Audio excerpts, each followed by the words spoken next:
Bonjour à tous, j'espère que vous allez bien. Dieu vous bénisse. Aujourd'hui, j'aimerais faire une capsule sur l'étude de la Bible, en fait, comment je procède. Et puis, selon ce que je vais vous montrer, ce sera libre à vous d'incorporer l'entièreté de ma technique ou seulement des parties. Ça va être selon ce que vous avez déjà comme outil et aussi ce que vous n'avez pas. Donc, je vais vous montrer tout simplement un peu comment moi je procède. J'ai différents programmes que j'utilise. Évidemment, les encyclopédies bibliques en ligne, différents outils en ligne. Euh, Vu qu'on est à l'ère un peu plus informatique, bien sûr, rien ne remplace une bonne vieille Bible papier et écrire des notes et se monter des dossiers pour faire les études et tout ça, mais c'est bien pratique de nos jours, la technologie. Alors, je vais vous partager un peu mes connaissances là-dessus, espérant que ça puisse vous aider. Donc, si je commence, je vais aller. Oui, je vais commencer par ici. Ça, c'est le logiciel eSword, donc dans lequel on peut télécharger plein de types de Bibles différentes en français, en anglais, euh, toutes sortes de concordances. Et c'est vraiment intéressant parce qu'il y a des commentaires, il y a des concordances par rapport au sujet abordé. Donc, je trouve que c'est très intéressant pour faire une étude par sujet et par corrélation. Ce que je voulais vous montrer, première des choses, c'est que souvent on va se fier au Nouveau Testament, je pourrais dire, pour établir une vérité. C'est vrai, il ne faut pas oublier non plus que le Nouveau Testament, il est monté sur l'Ancien Testament. Je donne un exemple. Si par exemple je veux expliquer qu'est-ce que le péché de fornication, alors si je lis dans le Nouveau Testament, comme Paul qui dit que les fornicateurs n'hériteront pas du royaume de Dieu, qu'est-ce que ça veut dire être fornicateur? Bien, il y a très peu de ces termes-là qu'on va être capable d'expliquer seulement par le Nouveau Testament. Il va falloir aller à l'Ancien Testament. Et ça m'amène exactement à 2 Timothée 3,14. Paul écrit une lettre à Timothée dans laquelle il dit: Pour toi, demeure ferme dans les choses que tu as apprises et dont tu as été assuré, sachant de qui tu les as apprises. Et que dès l'enfance, tu connais les saintes lettres qui peuvent t'instruire pour le salut par la foi qui est en Jésus le Christ. Toute l'écriture est divinement inspirée et utile pour enseigner, pour convaincre, pour corriger et pour former à la justice. Le terme justice aussi est traduit ailleurs quelquefois par droiture. Il fait référence directement à l'Ancien Testament. Et si je vais juste d'une façon logique, au moment où ces lettres-là étaient écrites, ils n'étaient pas encore assemblés pour former le Nouveau Testament. Donc de quelles lettres, de quelles saintes lettres connues dès l'enfance de Timothée, Paul fait-il allusion? Bien sûr, il peut faire allusion à son enfance charnelle, quoiqu'il était grec, ou il peut faire allusion à son enfance à partir du moment où est-ce qu'il était baptisé. Ça ne le dit pas spécifiquement, mais on peut facilement deviner, évidemment, que la Bible, dans la forme où on la possède aujourd'hui, n'existait pas à ce moment-là. Donc ça, pour moi, c'est un passage très clair qui dit: toute écriture est divinement inspirée et utile pour enseigner, pour convaincre, pour corriger et pour former à la droiture. Donc, je dois me référer à l'Ancien Testament pour comprendre, par exemple, les prophéties qui ont rapport avec le Christ, la nature du péché et des situations qui ont été faites avant dans l'Ancien Testament et qui sont pertinentes à nos vies aujourd'hui en tant que chrétiens.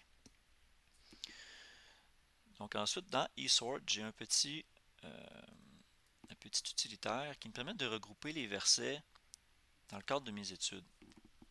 Et là, je vais me servir de ça pour vous faire un peu une démonstration étape par étape de ce que je veux parler. Donc ces trois versets-là, on vient de les lire. Dans la Bible, il est mentionné à plusieurs endroits qu'on ne doit pas établir une vérité sur un seul témoin. C'est vrai particulièrement dans les cas des jugements où est-ce qu'il y avait des contentieux entre plusieurs personnes ou quelqu'un qui accusait une autre personne d'un tort, d'un péché.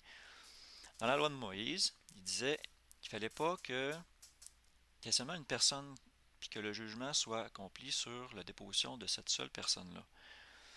On va le voir encore, cette philosophie-là, dans nos tribunaux, dans notre monde humain. On va voir qu'il y a des jurés, par exemple. Donc, c'est un peu le même principe. Et on voit qu'il est appliqué à d'autres types de circonstances dans la Bible. Ce qui est tout à fait intéressant, en 1 Timothée 5,19, il dit « Ne reçois aucune accusation contre un ancien, si ce n'est de 2 ou 3 témoins. » Donc ici, on peut voir exactement l'intention qu'avait la loi de dire ne reçois pas l'accusation d'une seule personne, ça prend 2 ou 3 témoins pour accuser quelqu'un. Donc Paul en fait une doctrine à partir d'une règle de l'Ancien Testament, carrément dans le Nouveau Testament. Évidemment, reprends devant tous ceux qui pêchent, afin que les autres aussi en aient de la crainte. Okay. En 2 Corinthiens 13, on a un peu le même principe. Voici la 3e fois que je vais vers vous. Sur la parole de 2 ou 3 témoins, toute affaire sera décidée. J'ai déjà dit et je le dis encore pour la 2e fois, comme si j'étais présent et maintenant étant absent, je l'écris à ceux qui ont péché antérieurement et à tous les autres, que si je reviens, je ne les ménagerai pas. C'est un avertissement assez sérieux, assez ferme de la part de Paul aux Corinthiens. On peut voir le principe par lequel il décide de poser cette fermeté-là. Donc ça fait 3 fois qu'il va les voir. Il dit, vous avez déjà été avertis, donc 2, 3 fois. On continue, évidemment, en Matthieu 18, 15. Si ton frère a péché contre toi, va et reprends-le entre toi et lui seul. Et s'il t'écoute, tu as gagné ton frère. Mais s'il ne t'écoute pas, prends avec toi encore 1 ou 2 personnes, afin que tout soit réglé sur la parole de 2 ou de 3 témoins. Vous voyez, Jésus il dit exactement la même chose que Paul avant la croix, et Paul le dit après la croix aux Corinthiens, et tout ça provient de l'Ancien Testament, de la loi de Dieu donnée à Moïse. Et maintenant, on va en Hébreux 10, 28. Quelqu'un a-t-il violé la loi de Moïse? Il meurt sans miséricorde sous le témoignage de 2 ou 3 personnes. De quel plus grand supplice pensez-vous sera jugé digne celui qui foulera aux pieds le Fils de Dieu et qui tiendra pour profane le sang de l'alliance par lequel il avait été sanctifié et qui outragera l'esprit de la grâce? Ce verset-là en particulier, on va revenir un peu plus loin quand on va chercher plus d'informations sur la grâce, être sous la loi et tout ça. Ça a un rapport avec ça. Mais ici, le focus était sur quelqu'un a-t-il violé la loi de Moïse qu'il meurt sans miséricorde sur le témoignage de 2 ou de 3 personnes. On va aller voir l'article dans l'Ancien Testament qui en parle. Deutéronome 17, 6. On est ici. C'est sur la parole de 2 ou 3 témoins que sera mis à mort celui qui devra mourir. Il ne sera pas mis à mort sur la parole d'un seul témoin. Donc avant de détruire une doctrine, ou avant de la prouver, il faut l'établir par 2 ou 3 témoins, idéalement différents, dans la Bible. C'est une règle que moi j'utilise et qui m'a très bien réussi jusqu'à maintenant, parce qu'en fait, elle se sert d'une interprétation de la Bible avec elle-même. Elle nous montre une façon d'étudier la Bible, mais c'est la Bible qui nous montre comment étudier la Bible. Alors c'est la parole de Dieu qui nous dit comment étudier la parole de Dieu, et c'est tout à fait magnifique. Un peu plus loin, en Deutéronome 19, 15, on a « Un seul témoin ne sera point valable contre un homme pour quelque crime et péché que ce soit, quelque péché qu'on ait commis, sur la parole de 2 ou de 3 témoins, une chose sera valable. » Et ici, on parle de faux témoins. Intéressant aussi. Quand un faux témoin s'élèvera contre quelqu'un pour l'accuser d'infidélité, les 2 hommes qui auront contestation entre eux comparaîtront devant l'Éternel, devant les sacrificateurs et les juges qui seront en ce temps-là. OK? Vous savez qu'en tant que chrétiens, nous sommes les prêtres, les sacrificateurs, nous sommes une nation sainte. Plusieurs fois, Paul dit qu'il juge, par exemple, les Corinthiens. Quand il les juge d'impudicité ou de fornication, dans le premier épître aux Corinthiens, il dit « Moi qui est absent de corps, mais présent d'esprit, je vous ai déjà jugé. » On peut aller le voir, mais je ne tomberai pas, pardon, je ne veux pas tomber dans les parallèles par rapport au jugement. Ce sera une autre une autre étude. Mais il est dit ici, pour moi, absent de corps, mais présent d'esprit, j'ai déjà jugé comme si j'étais présent celui qui a commis une telle action. Et il finit avec, quant à ceux du dehors, Dieu les jugera. Mais ôtez donc le méchant du milieu de vous. Alors il appelle les Corinthiens qui sont des convertis, des croyants, à se juger eux-mêmes. Mais l'aspect de jugement, on va y revenir. Alors si je reviens à mes versets,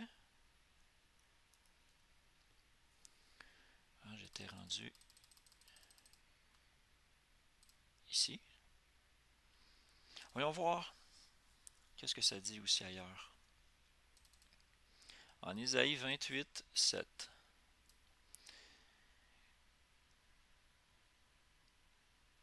On voit le contexte. J'aime afficher le verset dans son intégralité parce que vous allez pouvoir lire le contexte et les versets qui les entourent sans nécessairement que j'ai besoin de vous les lire.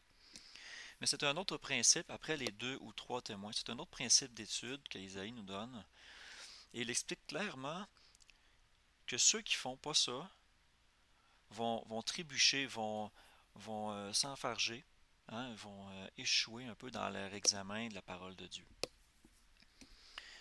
Alors, un esprit de jugement pour celui qui est assis sur le siège de la justice et une force pour ceux qui repoussent l'ennemi aux portes. Il parle en ce jour-là, l'Éternel des armées sera une couronne éclatante et un diadème de gloire pour le reste de son peuple. Mais ils chancellent aussi par le vin. Ils sont troublés par la boisson forte. Sacrificateurs et prophètes chancellent par la boisson forte. Ils sont vaincus par le vin et troublés par la boisson forte. Ils chancellent en prophétisant. Ils vacillent en rendant la justice. Toutes leurs tables sont pleines de vomissements et d'ordures. Il n'y a plus de place. À qui veut-il enseigner la sagesse et à qui faire entendre l'instruction? Est-ce à des enfants sevrés, arrachés à la mamelle?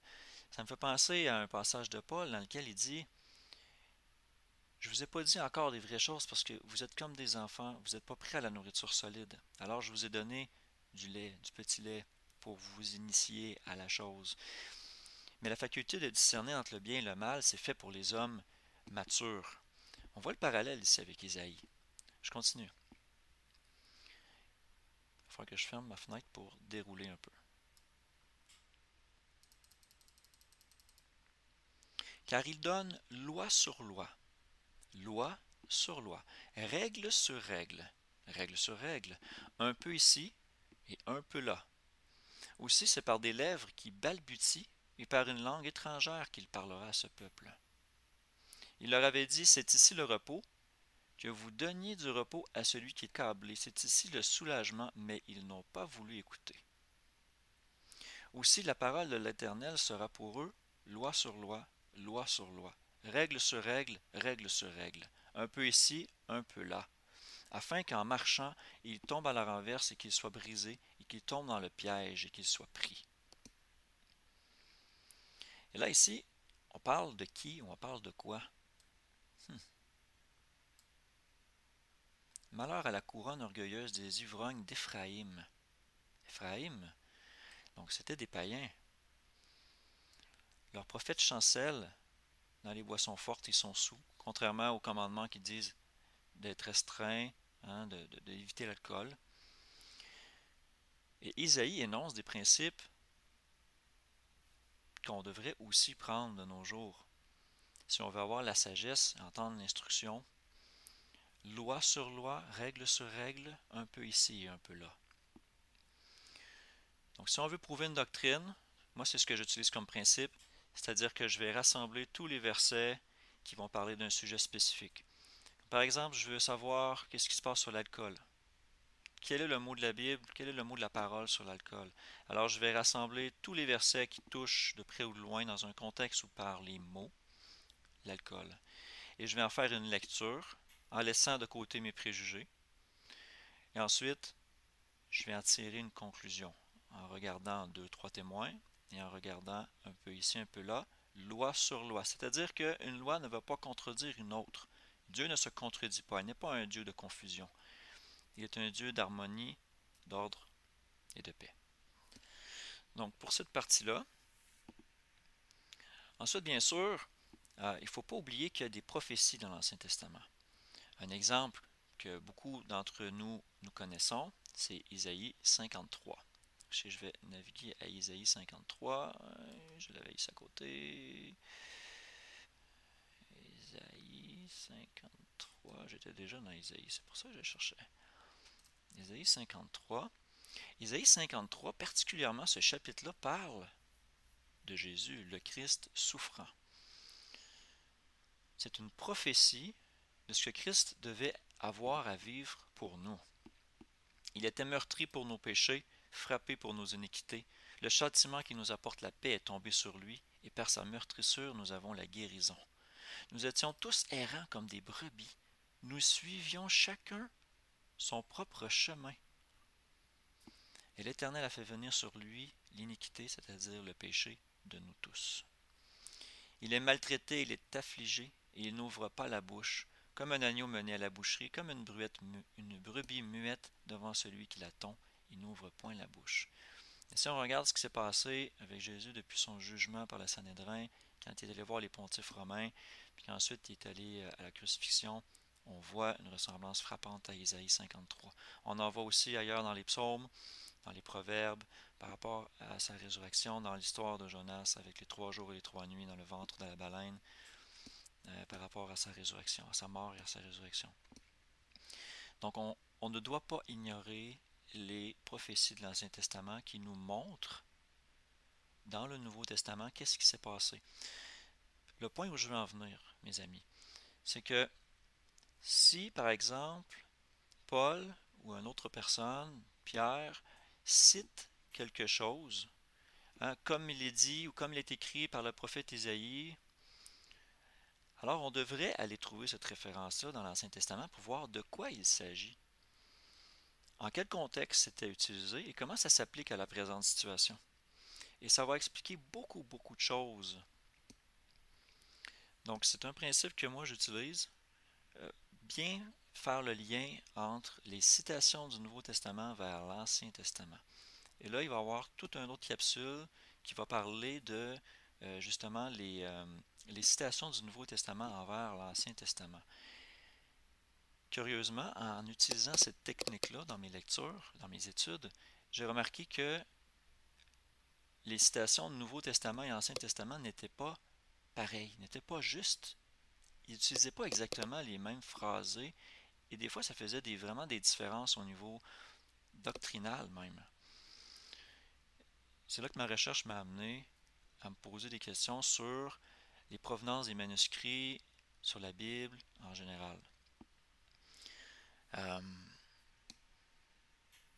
Juste avant d'aller là, parce que j'aimerais suivre mon ordre, c'est très important de regarder les traductions, parce qu'ici, il ne faut pas oublier que quand on lit Isaïe 53, par exemple, on voit un texte en français. Mais il y a un traducteur qui est passé sur les manuscrits hébreux, massorétiques, et qui a traduit selon ses connaissances, et souvent aussi selon ses perceptions. Il va avoir traduit le texte pour que ça sonne ou que ça paraisse d'une certaine manière.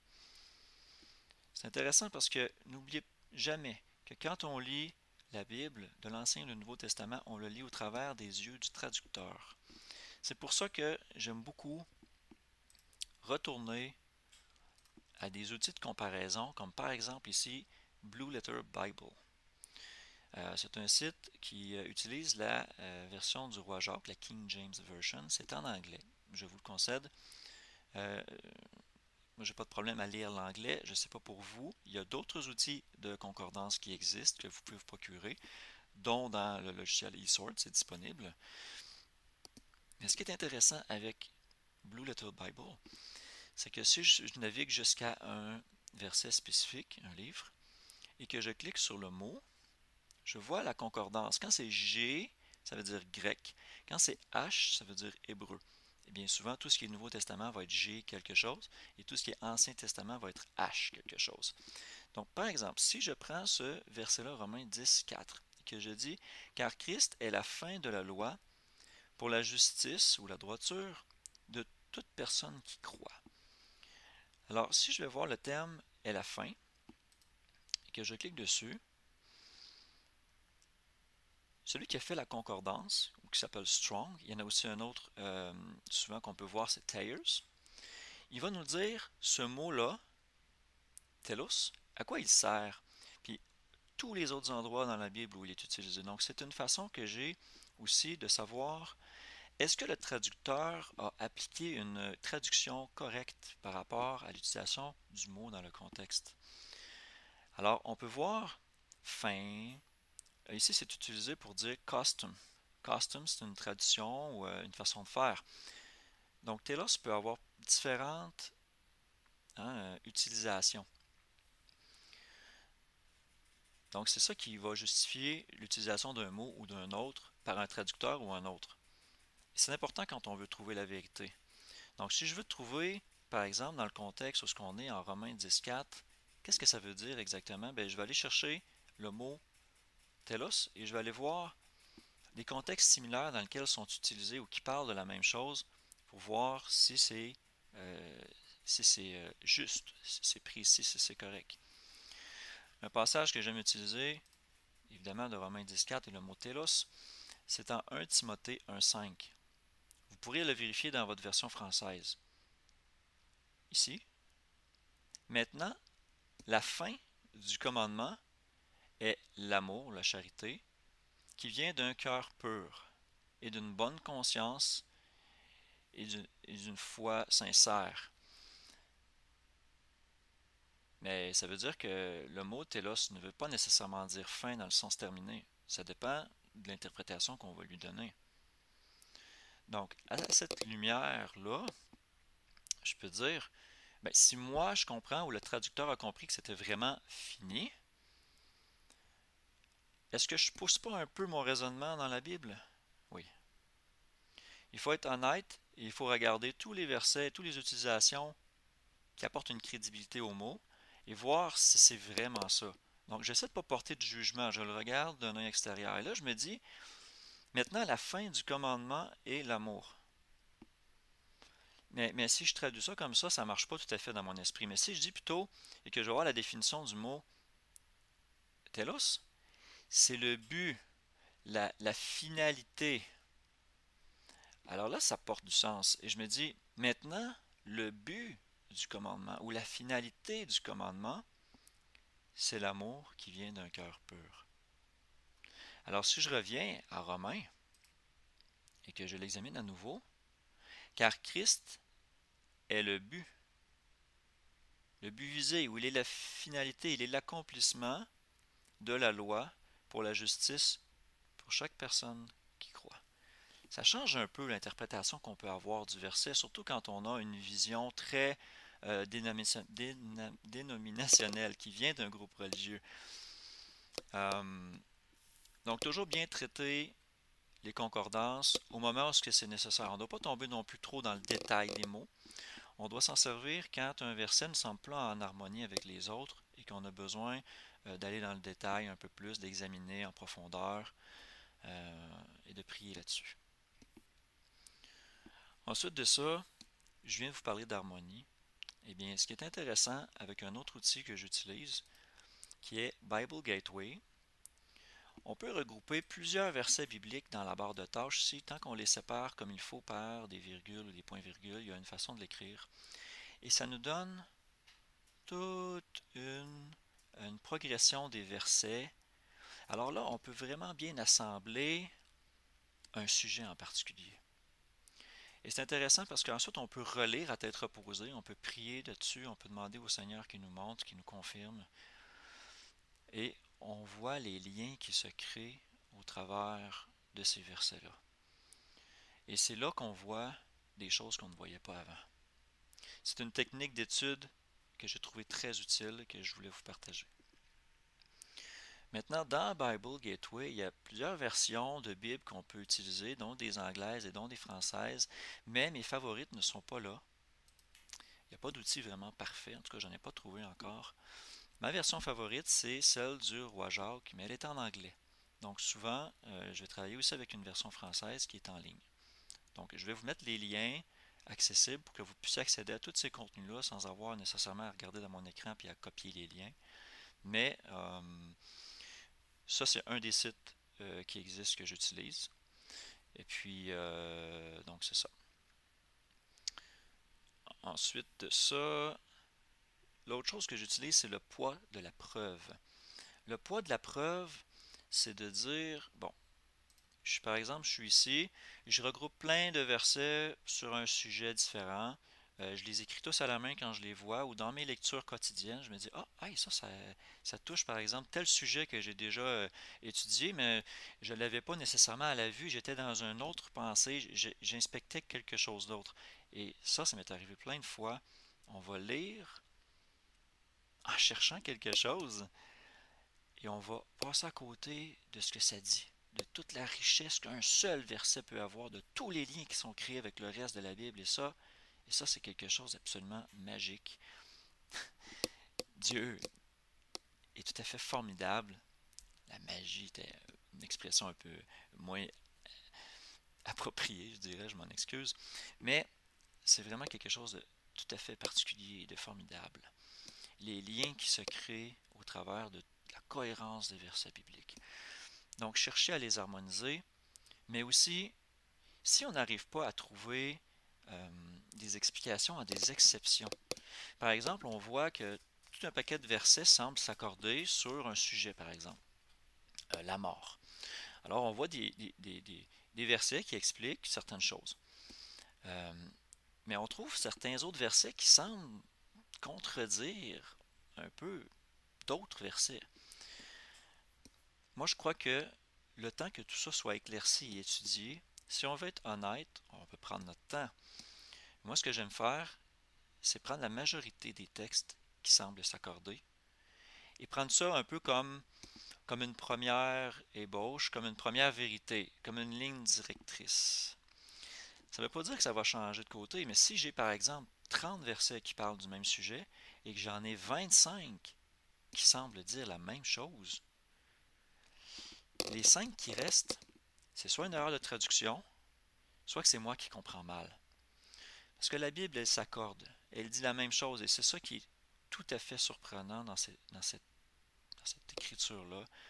Et c'est une des choses qui m'a convaincu que la Bible était vraie, c'est l'harmonie des textes. Souvent, nous, on y voit une contradiction, mais en fait, il n'y a pas de contradiction. Dieu n'est pas un Dieu de contradiction, il n'est pas un Dieu de confusion. Il parle, il écrit, les prophètes ont écrit sous les inspirations de Dieu, et en fait, c'est nous qui comprenons d'une mauvaise manière à cause de notre vision qu'on a. Donc, c'est une manière que j'utilise de regrouper les versets et de faire un résumé de tout ça. C'est ce que j'appelle le poids de la preuve. Ensuite, ce que je voulais vous parler, c'est les versions de Bible. Un autre petit logiciel que j'utilise, c'est un site internet, vous voyez, Lueur. Ce qui est intéressant, c'est qu'on peut mettre un verset, comme ici c'est Apocalypse 22, 14, et on peut cocher dans la boîte ici le nombre de versions qui sont disponibles avec le site, qui sont toutefois limitées. Mais on nous donne verset pour verset, chaque version une à côté de l'autre, on voit toutes les différentes traductions. Alors là, c'est intéressant, et c'est intéressant de faire la correspondance avec la concordance. Parce qu'on peut voir carrément que quelquefois, les textes ne sont pas du tout les mêmes. Et c'est le cas de Apocalypse 22, 14. Par exemple, je vais vous lire la Bible catholique, BCC, la catholique Crampon. Heureux ceux qui lavent leurs robes, afin d'avoir droit à l'arbre de vie, et afin d'entrer dans la ville par les portes. Maintenant, d'autres traductions, comme la King James ou la Martin ou la Osterwald, vont traduire par heureux ceux qui observent ses commandements, afin d'avoir droit à l'arbre de vie et d'entrer par les portes dans la ville. Mais le début est complètement différent. Et c'est ce genre de détails-là qui m'a porté à enquêter sur les versions de Bible et les versions de manuscrits. Quelles sont les origines de la parole qu'on lit? C'est très important, parce qu'il y a beaucoup de documents qui ont circulé, et beaucoup de textes qui ont été recopiés. Tous les originaux ont été perdus, tous les érudits s'entendent pour dire ça. On a des manuscrits, des fragments de la mer morte, des choses comme ça, mais encore là, il n'y a pas, comment je pourrais dire, il n'y a pas de consensus nécessairement qui dit ah oui, tel parchemin sont bons et tout ça. Il faut y aller vraiment avec une approche logique, une approche de la parole, une approche factuelle. et même historique par rapport à ça. Les manuscrits ont été dans les mains de qui? Quand? Pendant combien de temps? Et si les manuscrits ont été changés d'une manière ou d'une autre, par qui? Pourquoi? Quand? Il faut être capable d'établir ces choses-là. C'est des accusations très sérieuses. Donc, quand je vois des choses comme ça, je me dis, il y a une raison à ça. Et pour les trouver, il faut pousser un peu plus loin. Euh, bon, si je veux continuer dans cette veine-là, je vais vous montrer ces deux images ici. J'espère que ma grosse figure ne cache pas trop ce que je vous montre. Ça, c'est une image qui est tirée d'une vidéo en ligne qui s'appelle Battle of the Bibles. Je vais mettre le lien aussi accessible à vous. C'est un homme qui a fait on va dire, décortiqué les familles de manuscrits. Donc, il a isolé comme trois grandes familles de manuscrits. Et on peut voir de quelle famille de manuscrits les différentes versions de Bible sont venues. Et on peut voir que dans les manuscrits du texte traditionnel, ou ce qu'on appelle le texte reçu, le texte majoritaire, les Bibles, la version Roi Jacques, Martin, Osterwald, ceux-là, proviennent de la famille de ces manuscrits-là. On dit majoritaire parce qu'ils ont tellement été partagés dans les premières églises et au travers de l'histoire de la chrétienté en général, ils ont tellement été recopiés que même s'il y a des petites différences ici et là, on peut reconstituer les manuscrits comme qu'ils étaient presque à l'origine. Parce que si, par exemple, c'est un exemple que monsieur Walter Veit, je crois qu'il s'appelle, fait dans son vidéo Battle of the Bibles, la bataille des Bibles, décrit. Il dit, si par exemple moi je suis l'inventeur d'une recette à gâteau et que ma recette à gâteau elle est très bonne et que plusieurs personnes veulent avoir des copies de ma recette à gâteau.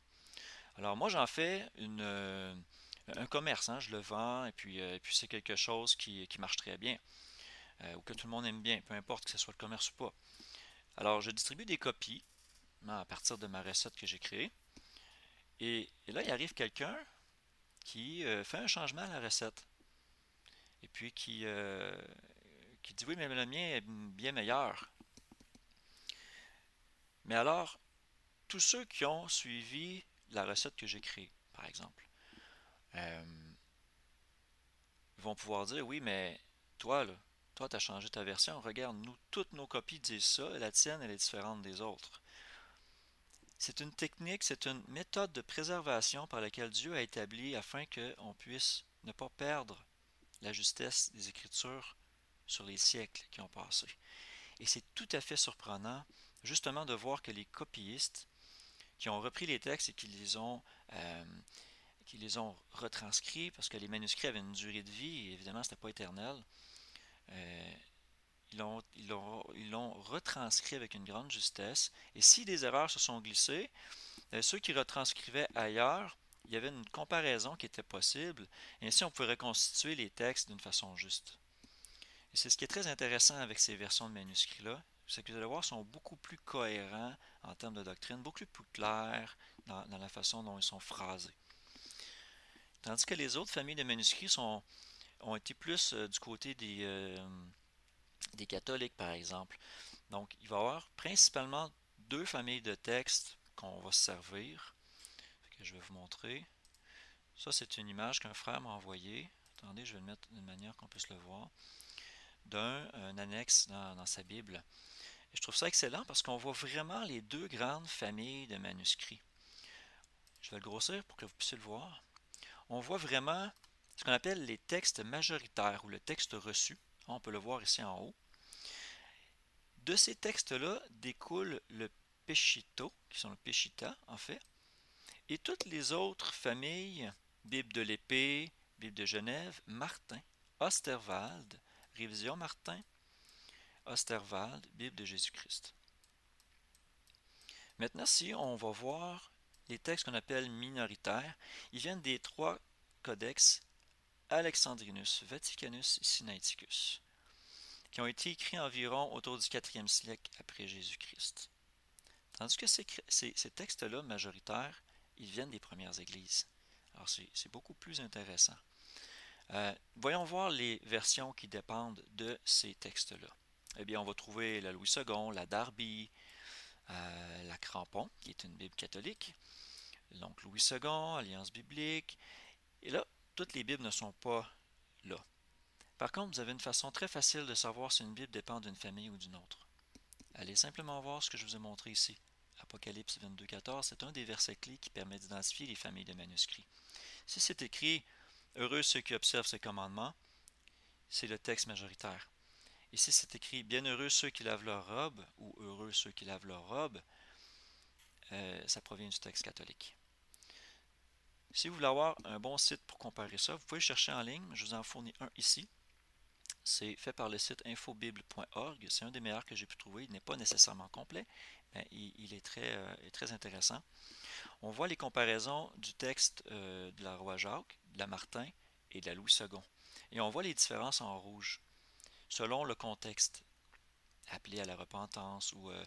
Et là, je vous invite à aller le lire. Il y a beaucoup d'exemples. Donc, c'est vraiment quelque chose d'intéressant. Moi, c'est quelque chose qui m'a grandement édifié dans mes recherches. Puis, c'est quelque chose qui m'a aidé à comprendre parce que souvent, la façon dont c'est formulé, ça fait référence à rien dans l'Ancien Testament. On n'arrive pas à comprendre si on n'a pas un professeur, une école de théologie, un prêtre qui nous dit quoi faire. Mais si on utilise des versions qui sont traduites fidèlement, alors on peut aller avec cette parole-là et apprendre beaucoup plus vite, beaucoup plus rapidement et plus fidèlement. C'est pas le but d'y aller rapidement, c'est pas ça que je veux dire. Sauf qu'ici, vous allez chercher, vous allez croire des choses qui nécessairement pas, ne sont pas nécessairement dans la signification réelle de ce qu'on veut dire. Vous allez chercher beaucoup plus. Ici, par exemple, on parle d'infidélité. C'est quoi de l'infidélité? Alors qu'ici, on est clair, on parle d'adultère. L'adultère fait référence à quelque chose de très spécifique dans l'Ancien Testament. Tandis que l'infidélité, bon, on dit l'expose à devenir adultère. Ça veut dire que l'adultère commence premièrement par une infidélité. Vous voyez, ça peut porter à confusion. Donc, ces textes-là, je vous les donne. Vous avez accès à ça. Vous avez les références. Dernière chose, évidemment, l'histoire, l'archéologie par rapport à la Bible est importante. Mais c'est une des dernières choses que je vais regarder, dans le sens où si je cherche une explication à quelque chose de biblique, oui, mon ordinateur est lent, merci, eh bien, je vais pouvoir le trouver, peut-être, je vais trouver des indices dans l'histoire en tant que telle. L'histoire de l'Église catholique, l'histoire de l'Église protestante, un peu justement, comme on voyait ici l'image avec les différentes dates par rapport au manuscrit. Donc ça va nous amener des indices très importants sur notre étude. Je donne un exemple. L'Ancien Testament, qui est basé sur 99% des Bibles se basent sur le texte massorétique, qui provient du Codex Léningrad. Ce texte-là, il a été écrit autour de 1000 après Jésus-Christ. Oui. Ça veut dire que le Nouveau Testament, qui date d'autour de 40 jusqu'à 70, un petit peu après la destruction de Jérusalem, va citer un texte qui a été réécrit en l'an 1000. C'est comme à l'envers. Alors c'est là que les textes de la Septante deviennent intéressants parce qu'ils ont été écrits au 2e siècle avant Jésus-Christ. Et c'est là que c'est intéressant parce qu'on va voir dans une autre étude que beaucoup de citations qui sont utilisées dans le Nouveau Testament et qui pointent vers l'Ancien Testament ne sont pas justes. Mais elles le sont si on regarde la Septante. Ça veut dire que la Septante est une traduction, en fait, la Septante est une traduction grecque des écrits araméens qui existaient dans le temps de Christ, et que les disciples citaient un texte beaucoup plus proche de la Septante que du texte massorétique. À ce moment-là, c'est très intéressant parce que ça peut changer beaucoup de choses au niveau de la doctrine, beaucoup plus que vous pouvez l'imaginer. J'ai été très surpris par de nombreux articles de versets du texte massorétique qui n'étaient pas fidèles à l'idée véhiculée dans le Nouveau Testament, à la citation qui était donnée. Dernière chose que je vais vous parler par rapport à l'étude de la Bible, c'est les apocryphes. Beaucoup de gens vont prendre les apocryphes, d'autres ne les prendront pas. il y a l'argument que les livres de la Bible ont été assemblés au Concile de Nicée par le catholicisme, par les débuts du catholicisme. Qu'est-ce qu'il y en est exactement? Ce sera à vous à le rechercher. Moi, pour ce qui est de ma recherche, ce que je peux vous partager, c'est que je crois sincèrement que tous ces manuscrits-là, en fait, existaient bien avant que l'Église catholique décide de les assembler en une Bible. La preuve de ça, c'est que si, par exemple, je vais en 1 Samuel, 2 Samuel 1, 18, 2 Samuel 1, 18, 2 Samuel, pardon, 1, verset 18.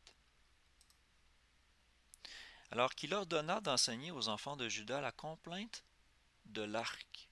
Voici, elle est écrite au livre du juste. Le terme ici est jachère. Intéressant parce qu'on fait allusion à un autre livre. Hein, ta gloire, ô Israël, a péri sur tes collines. Comment sont tombés les hommes vaillants? On cite quelque chose d'un livre qui n'existe pas dans les 66 livres de la Bible. C'est à ce moment-là que ma curiosité est piquée. Alors je me dis, j'utiliserai pas n'importe quel livre apocryphe, sauf, par exemple, dans ce cas-là, on va les citer le livre de Jachère. Alors, si j'ai besoin d'expliquer un détail que je n'arrive pas à prouver par tous les autres éléments que je vous ai exposés avant et que je vais résumer dans quelques minutes, moi j'aime aller voir le livre apocryphe qui est souvent disponible en ligne, en anglais, en français, les traductions sont faites, comme par exemple le livre de Jachère ou le livre du juste, et je vais voir s'il n'y aurait pas des détails qui seraient importants à ma compréhension des Écritures. Parce que si ça a été cité dans Samuel et que Samuel fait partie des livres canoniques, ce serait peut-être important de les considérer quand même. Par contre, je ne les utiliserai pas comme doctrine principale. Je ne vais pas les considérer comme faisant partie des livres canoniques dans le sens où ils sont utiles pour tout. Un peu comme Paul dit, utiles pour enseigner, utiles pour convaincre, pour corriger, pour instruire dans la droiture. Je vais aller les voir dans des cas spécifiques pour expliquer des choses, puis je vais m'en inspirer, pour essayer de mieux comprendre la Bible, en fait. C'est ça que je veux dire. Un autre exemple de ça est en Josué. Josué 10, verset 13. Allons le voir, pour un dernier exemple là-dessus. Et le soleil s'arrêta, et la lune aussi, je suis ici, jusqu'à ce que la nation se fût vengée de ses ennemis. Cela n'est-il pas écrit dans le livre du juste? Le soleil s'arrêta au milieu des cieux et ne se hâta point de se coucher environ un jour entier. C'est intéressant cette allusion-là encore. Donc, pour ces raisons-là, quand je vais chercher des détails, comme par exemple ce détail-là va toucher l'aspect du soleil, de la lune, du calendrier biblique et de ces choses-là, c'est intéressant à ce point-là. Donc, c'est ce que j'avais un peu comme outil d'étude à vous partager. Donc, si je fais un résumé, je vais fermer les fenêtres. Je vais simplement vous les lire. D'accord? Donc, 2 ou 3 témoins. À la déposition de 2 ou 3 témoins, une chose sera valable. Précepte sur précepte, loi sur loi, une chose ne contredit pas l'autre. Ligne sur ligne, un peu ici, un peu là. Toute écriture est utile. Et là, Paul parlait aussi des lettres de l'Ancien Testament. Toute écriture est utile pour enseigner, pour corriger, pour convaincre, pour instruire dans la droiture. Ensuite, de prendre compte des prophéties de l'Ancien Testament et de leur accomplissement, comment ils se sont accomplis, d'une façon complète, d'une façon partielle, et souvent, on voit que les prophéties se répètent, c'est-à-dire qu'ils peuvent être accomplis plus qu'une fois. On va toucher à ce domaine un peu plus tard. Pas dans cette capsule-ci, dans une autre. Ensuite, les mots. Les mots, on peut aller voir les concordances de Strong, parce qu'en fait, les traducteurs y ont mis du leur. Vous pouvez comprendre ça. Évidemment, je serai sujet aux mêmes faiblesses étant un humain. Donc, c'est important de revenir à la base des mots grecs et hébreux par les concordances. C'est des outils qui existent et qui sont utiles pour l'étude. Par contre, on ne les utilise pas toujours systématiquement. On va aller les utiliser pour aller voir les versets difficiles qui semblent contredire les autres versets pour tenter de les harmoniser. D'accord? Donc, ça nous amène au point exactement où est-ce qu'il faut harmoniser les versets. C'est-à-dire que si je trouve des versets de la Bible qui disent, par exemple, que je peux perdre mon salut, et il y en a, et qu'il y a des versets de la Bible qui disent, je ne perdrai jamais mon salut, personne ne pourra me ravir de sa main, c'est pas à moi de choisir laquelle des deux doctrines je dois adopter. La Bible parle des deux choses. Alors ces deux réalités-là existent. Il faut trouver l'explication qui va harmoniser tous ces versets-là. Il n'y a rien qui peut se contredire. Il faut trouver la bonne façon de comprendre les Écritures pour que ça soit harmonieux. Et là, on va trouver le véritable message qui nous est destiné. Ensuite, le poids de la preuve. Si on n'arrive pas à faire l'harmonie, à tout le moins, on peut voir où la majorité des textes penchent pour nous donner une idée de base, une idée de départ et continuer à réfléchir, le partager, pouvoir s'édifier, chercher sur des sites internet, lire dans la Bible. Des fois, on change de sujet, on lit complètement autre chose et là, on est inspiré quand on lit un autre passage et on fait des liens et on comprend des choses. C'est comme ça que l'esprit travaille. Le poids de la preuve, donc la majorité des textes. Les versions de Bible, hein, faites l'étude de ça s'il vous plaît, c'est vraiment, vraiment édifiant, vraiment important. Les différentes versions de manuscrits, informez-vous là-dessus, allez voir les sites que je vous ai donnés si ça vous intéresse. Donc la Osterwald, la Martin, la King James, la Louis II ne sont pas issus des mêmes manuscrits. La Osterwald, la Martin et la King James sont dans une famille de manuscrits qui sont les textes majoritaires et la Louis II provient des textes minoritaires catholiques. OK? N'hésitez pas à utiliser l'histoire, l'archéologie, pour essayer de voir si ça ne s'explique pas d'une autre manière, les versets, par exemple les contextes historiques, ces choses-là. Et ensuite les textes apocryphes. Moi je vais aller les consulter, en tout cas libre à vous, mais moi je vais aller les consulter seulement quand l'allusion, de par les Écritures elles-mêmes, est claire sur l'utilisation de ces livres apocryphes-là. Alors on peut y aller, on peut dire écornifler, on peut aller voir, on peut aller lire pour s'en inspirer, puis voir si ça explique des choses qu'on n'avait peut-être pas compris dans la Bible. Mais si les livres apocryphes disent des choses qui sont tout à fait harmonieuses avec la Bible, pourquoi pas? Okay? Apocryphe, sachez-le, veut dire science cachée, hein, un peu dissimulée. Donc, il y a certains livres que je ne recommanderais pas, parce qu'ils sont très ésotériques, très orientés vers des choses un peu trop cachées, là, du savoir qu'on va beaucoup plus se rapprocher de la tradition des Juifs que de l'écriture pure de la parole de Dieu. Donc, c'est mon opinion. À vous de faire part de vos choses, de vos commentaires, de vos opinions dans les commentaires. Si vous voulez m'écrire, ça va me faire plaisir de vous répondre quand je le peux. C'est sûr que je ne pourrai pas répondre à tout le monde. Merci d'avoir écouté, merci d'avoir été là, de m'avoir suivi. Dieu vous bénisse tous. Père, merci de veiller sur nous tous, qui sommes tes enfants. Nous ne sommes pas dignes de tout cet amour que tu nous as donné par ton Fils Jésus. Et nous te remercions de nous guider de plus en plus dans la lumière par ton Esprit. Merci. Puisses-tu continuer à guider tous tes enfants dans la vérité de ta parole. Je te remercie par ton Fils Jésus. Amen. Mes frères et sœurs, on se revoit une prochaine fois.